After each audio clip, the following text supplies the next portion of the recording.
Then the Lord answered Job out of the whirlwind and said, Who is this that darkeneth counsel by words without knowledge? Gird up now thy loins like a man, for I will demand of thee, and answer thou me. Where wast thou when I laid the foundations of the earth? Declare if thou hast understanding. Who hath laid the measures thereof, if thou knowest? Or who hath stretched the line upon it? Whereupon are the foundations thereof fastened? Or who laid the cornerstone thereof? When the morning stars sang together, and all the sons of God shouted for joy? Or who shut up the sea with doors when it brake forth, as if it had issued out of the womb? When I made the cloud the garment thereof, and thick darkness a swaddling band for it, and brake up for it my decreed place, and set bars and doors, and said, Hitherto shalt thou come, but no further, and here shall thy proud waves be stayed. Hast thou commanded the morning since thy days, and caused the dayspring to know his place, that it might take hold of the ends of the earth, that the wicked might be shaken out of it? It is turned as clay to the seal, and they stand as a garment, and from the wicked their light is withholden, and the high arm shall be broken. Hast thou entered into the springs of the sea, or hast thou walked in the search of the depth?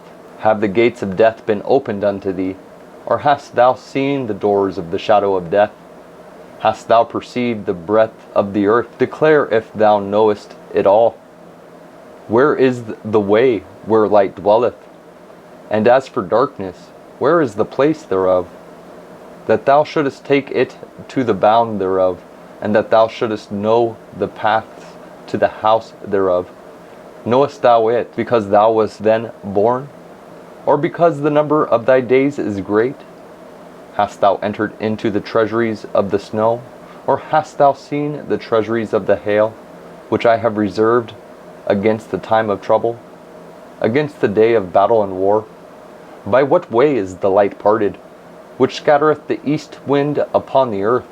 Who hath divided a watercourse for the overflowing of waters, or a way for the lightning of thunder, to cause it to rain on the earth where no man is, on the wilderness wherein there is no man, to satisfy the desolate and waste ground, and to cause the bud of the tender herb to spring forth?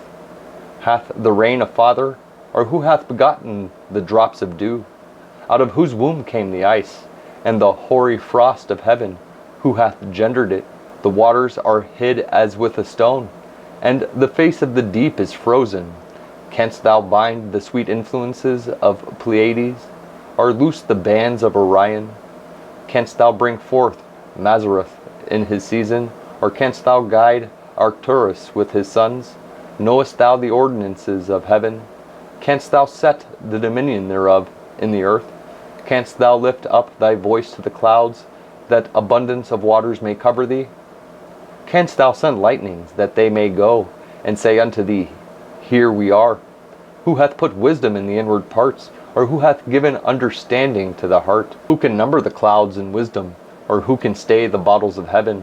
When the dust groweth into hardness, and the clods cleave fast together, wilt thou hunt the prey for the lion, or fill the appetite of the young lions? When they couch in their dens and abide in the covert to lie in wait, who provideth for the raven his food?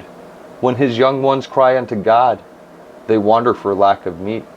Knowest thou the time when the wild goats of the rock bring forth? Or canst thou mark when the hinds do calve? Canst thou number the months that they fulfill? Or knowest thou the time when they bring forth? They bow themselves, they bring forth their young ones, they cast out their sorrows. Their young ones are in good liking. They grow up with corn, they go forth, and return not unto them. Who hath sent out the wild ass free? Or who hath loosed the bands of the wild ass? Whose house I have made the wilderness, and the barren land his dwellings. He scorneth the multitude of the city, neither regardeth he the crying of the driver.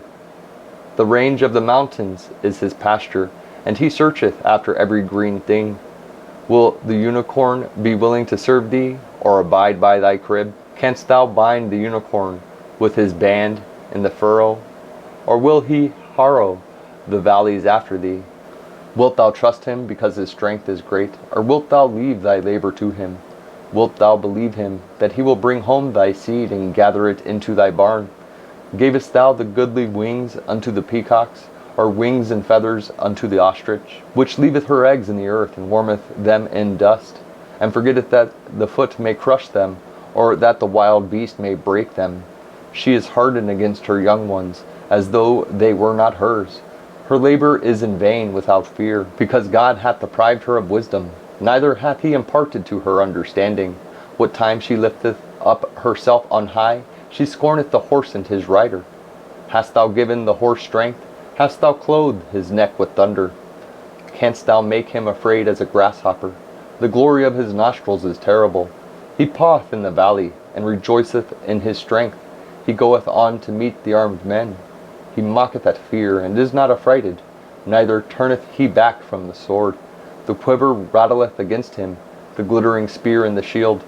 He swalloweth the ground with fierceness and rage, neither believeth he that it is the sound of the trumpet. He saith among the trumpets, Ha ha! And he smelleth the battle afar off, the thunder of the captains and the shouting. Doth the hawk fly by thy wisdom, and stretch her wings toward the south? Doth the eagle mount up at thy command, and make her nest on high? She dwelleth and abideth on the rock, upon the crag of the rock, and the strong place. From thence she seeketh the prey, and her eyes behold afar off. Her young ones also suck up blood, and where the slain are, there is she. Moreover the Lord answered Job and said, Shall he that contendeth with the Almighty instruct him? He that reproveth God, let him answer it. Then Job answered the Lord and said, Behold, I am vile.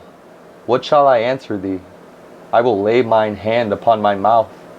Once have I spoken, but I will not answer. Yea, twice, but I will proceed no further.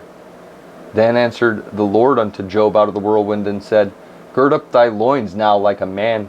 I will demand of thee, and declare thou unto me. Wilt thou also disannul my judgment? Wilt thou condemn me, that thou mayest be righteous? Hast thou an arm like God, or canst thou thunder with a voice like him? Deck thyself now with majesty and excellency, and array thyself with glory and beauty.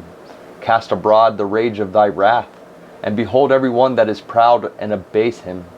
Look on every one that is proud, and bring him low, and tread down the wicked in their place. Hide them in the dust together, and bind their faces in secret. Then will I also confess unto thee, that thine own right hand can save thee. Behold now Behemoth, which I made with thee. He eateth grass as an ox. Lo, now his strength is in his loins, and his force is in the navel of his belly. He moveth his tail like a cedar. The snows of his stones are wrapped together. His bones are as strong pieces of brass. His bones are like bars of iron. Here is the chief of the ways of God. He that made him can make his sword to approach unto him. Surely the mountains bring him forth food, where all the beasts of the field play. He lieth under the shady trees, in the covert of the reed and fens. The shady trees cover him with their shadow. The willows of the brook compass him about. Behold, he drinketh up a river, and hasteth not. He trusteth that he can draw up Jordan into his mouth. He taketh it with his eyes. His nose pierceth through snares. Canst thou draw out Leviathan with an hook, or his tongue with a cord which thou lettest down? Canst thou put an hook into his nose, or bore his jaw through with a thorn? Will he make many supplications unto thee? Will he speak soft words unto thee? Will he make a covenant with thee? Wilt thou take him for a servant forever? Wilt thou play with him as with a bird, or wilt thou bind him for thy maidens? Shall the companions make a banquet of him? Shall they part him among the merchants? Canst thou fill his skin with barbed irons, or his head with fish spears? Lay thine hand upon him, remember the battle, do no more. Behold, the hope of him is in vain. Shall not one be cast down even at the sight of him? None is so fierce that dare stir him up. Who then is able to stand before me? Who hath prevented me, that I should repay him? Whatsoever is under the whole heaven is mine. I will not conceal his parts, nor his power, nor his comely proportion. Who can discover the face of his garment? Or who can come to him with his double bridle? Who can open the doors of his face? His teeth are terrible round about. His scales are his pride. shut up together as with a close seal. One is so near to another that no air can come between them. They are joined one to another. They stick together that they cannot be sundered. By his neesings a light doth shine, and his eyes are like the eyelids of the morning. Out of his mouth go burning lamps, and sparks of fire leap out. Out of his nostrils goeth smoke, as out of a seething pot or cauldron. His breath kindleth coals, and a flame goeth out of his mouth. In his neck remaineth strength, and sorrow is turned into joy before him. The flakes of his flesh are joined together. They are firm in themselves, they cannot be moved. His heart is as firm as a stone, yea, as hard as a piece of the nether millstone. When he raiseth up himself, the mighty are afraid. By reason of breakings they purify themselves. The sword of him that layeth at him cannot hold, the spear, the dart, nor the habergeon. He esteemeth iron as straw, and brass as rotten wood. The arrow cannot make him flee. Sling stones are turned with him into stubble. Darts are counted as stubble. He laugheth at the shaking of a spear. Sharp stones are under him. He spreadeth sharp pointed things upon the mire. He maketh the deep to boil like a pot. He maketh the sea like a pot of ointment. He maketh a path to shine after him. One would think the deep to be hoary. Upon earth there is not his like, who is made without fear.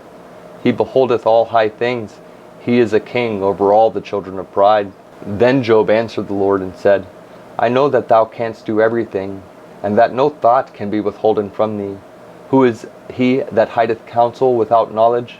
Therefore have I uttered that I understood not, things too wonderful for me which I knew not. Hear, I beseech thee, and I will speak. I will demand of thee, and declare thou unto me. I have heard of thee by the hearing of the ear, but now mine eye seeth thee. Wherefore I abhor myself, and repent in dust and ashes.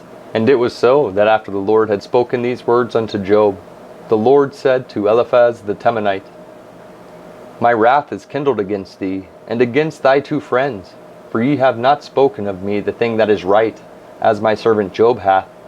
Therefore take unto you now 7 bullocks and 7 rams, and go to my servant Job, and offer up for yourselves a burnt offering, and my servant Job shall pray for you. For him will I accept, lest I deal with you after your folly, in that ye have not spoken of me the thing which is right, like my servant Job. So Eliphaz the Temanite, and Bildad the Shuhite, and Zophar the Naamathite went and did according as the Lord commanded them. The Lord also accepted Job. And the Lord turned the captivity of Job, when he prayed for his friends. Also the Lord gave Job twice as much as he had before. Then came there unto him all his brethren and all his sisters, and all they that had been of his acquaintance before, and did eat bread with him in his house. And they bemoaned him, and comforted him, over all the evil that the Lord had brought upon him. Every man also gave him a piece of money, and every one an earring of gold. So the Lord blessed the latter end of Job more than his beginning, for he had 14,000 sheep, and 6,000 camels, and 1,000 yoke of oxen, and 1,000 she-asses. He had also 7 sons and 3 daughters, and he called the name of the first Jemimah, and the name of the second Kizah, and the name of the third Karen-Hapuk. And in all the land were no women found so fair as the daughters of Job, and their father gave them inheritance among their brethren. After this lived Job 140 years, and saw his sons and his sons' sons, even 4 generations. So Job died, being old and full of days.